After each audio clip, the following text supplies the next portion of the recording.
Life, liberty, and the pursuit of happiness.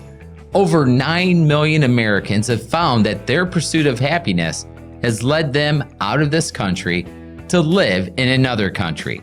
Today, we're going to check out Canada to see if maybe this is where your happiness can be found. Stick around, it's time to downsize.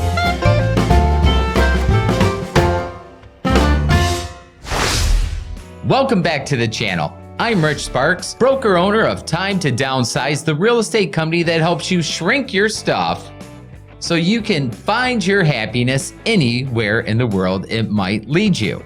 All over America, you hear people yelling, "I'm moving to Canada." Well, it kind of reminds me of when you tell your 14-year-old to clean their room and they swear one day when they're 18, they're out of here. This is not the channel for you. This is the channel for people who are wanting to find their happiness, whether it's in this country or another country.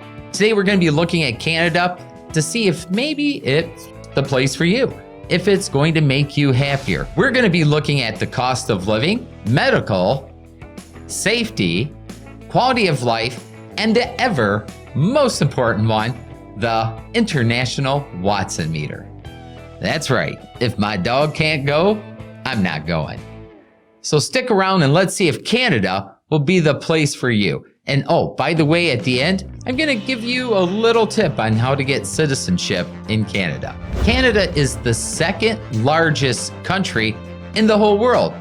Hey, if you know what country number one is, put it down below. Canada has only 37.1 million people. Here's a fun fact. For every 37 people in Canada, there's one moose. Or is it meese? No, I think it's mice. Nah, they're unpretentious. They're just moose, whether plural or singular. You gotta love that in an animal. A study by BAV, which stands for the Global Consultancy with Expertise in Consumer Insights and Brand Marketing, ranked Canada as the #1 country in the whole world for quality of life. America fell from 4th place to 8th place. However, according to Numbeo, which is a crowdsourced marketing research company with over 1.6 million people around the world, ranks Canada number 21 and America number 15 for quality of life. So I guess it's kind of who you go to. But there's no doubt about it, Canada is a beautiful country. Here's a fun fact. The #1 ranked country for quality of life by Numbeo is Denmark. I think it has something to do with these wooden shoes. And though Canada is a beautiful country, how much do you have to pay to play? Let's first look at Canada's taxes. On a national level, you will pay 15% on the first $48,000, 20.5% on income between $48,000 and $97,000, 29% on income from $97,000 to $150,000, and 33% on everything over that. Now we have to look at their province taxes, which is kind of like our state taxes. They range across the nation. So for instance, the province of Ontario is right around 12%.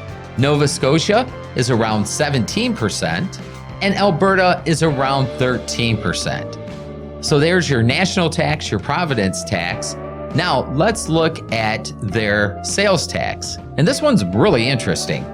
So they have 3 different sales tax. You have the PST, which is the provincial sales tax. You have the GST, which is the good service sales tax, because you got to pay for that good service. And last, you have the HST, which is my favorite. It's the harmonized sales tax. Now, these are going to vary all over the country, so that's going to change a little. Altogether, it's going to cost you anywhere from 5 to 15%. There are some other taxes to consider, such as Montreal's welcome tax. That's right, Montreal will welcome you with a tax of $3,750. It is a one-time tax. Keep in mind, this is just a bird's eye view of the cost of living in Canada. So if you're considering moving to Canada or another country, it's really important you talk to an international accountant. you have to talk with your company. Now let's move on to housing. Average cost of houses in Canada is around $531,000. Average cost of housing in the United States is $200,000. In Toronto, the average cost of a one-bedroom rental is $2,314 a month. The average cost of homes in Canada or in Toronto is $883,520. And that's for a nice house, 4-bedroom. So the average cost for a homeowner in the Toronto area, and this is PITI, principal, interest, taxes, and insurance, comes in at a whopping $4,223. Things that'll make you say, oh, Canada. Now in other areas it's cheaper. In Montreal, the average rental for a one-bedroom apartment, that can go anywhere from $750 to $1,400. The average house cost in Montreal is $413,000. Now to qualify for medical in Canada, you do have to either be a citizen or a permanent resident. And we're going to give you a little tip on some verbiage at the end to help you distinguish what that is. Now, depending on which province you're in, the medical coverage varies. It's not unusual for a Canadian citizen to buy auxiliary insurance to help cover those gaps. Normally, all emergency room visits are covered. Such things as prescriptions, dental, glasses, ambulance rides, those normally aren't covered, and that's what that additional insurance is for. Now, it is interesting to see that there's been a sharp uptick in medical vacations from Canadians. This is where someone goes to another country on a vacation to have a medical treatment done just because it's either more convenient, less expensive, whatever the case may be. Canada saw an uptick of 45,000 in 2015 to 63,000 in 2016 of people going outside the country for medical services. So overall, their medical system doesn't look bad, but it's something to consider depending on what your needs are. You just want to make sure you're covered, just like you want to make sure you're safe. And that's our next topic, safety. Canada is a very safe country. Depending on which report I looked at, they ranked anywhere from 7th place to 25th place in the world. And if you're worried about such things as terrorist activities, believe it or not, you have more likely of a chance to get killed by a moose than you do by a terrorist. That moose was kind of scary. But anyway, it's a very safe place. I've traveled throughout Canada. At no point in time have I ever felt in jeopardy. It's a beautiful country. The people are very nice.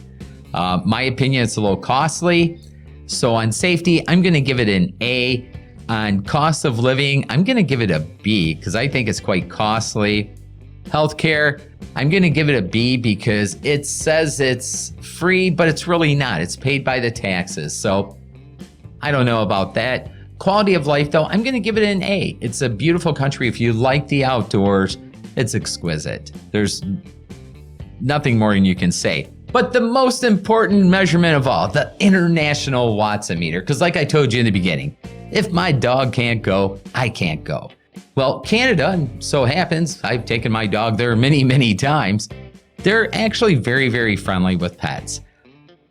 As far as veterinarian services go, no problem. It's just like the US.